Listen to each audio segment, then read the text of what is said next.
The state of California made a historic investment toward preventing and responding to hate, an effort to spring forth due to rising anti-Asian hate. And Eyewitness News reporter Annabelle Munoz shows us how some of these dollars will help support local communities.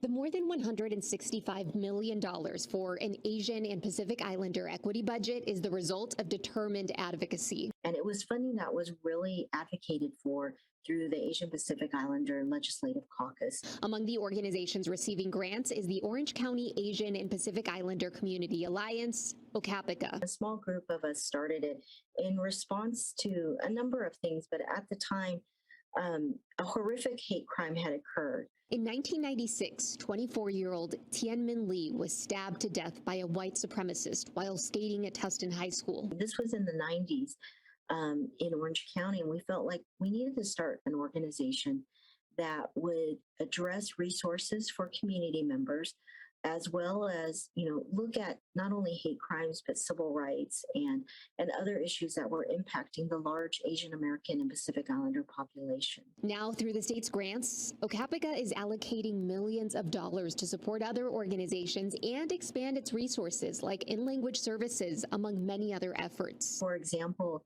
in the Laguna Woods killing at the Taiwanese church, it was really hard to find resources such as mental health services in Taiwanese for the seniors. Executive Director Mary Ann Fu stresses the importance of unity across diverse communities through this initiative. It's really important to work with the Black communities, Latinx communities, Jewish communities, Muslim communities.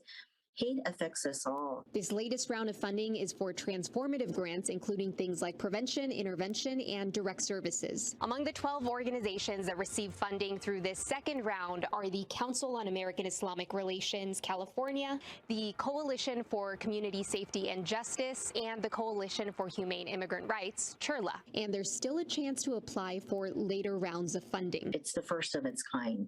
No one has invested this amount of money towards anti-hate efforts. And so it's so significant that it will move the needle. Annabelle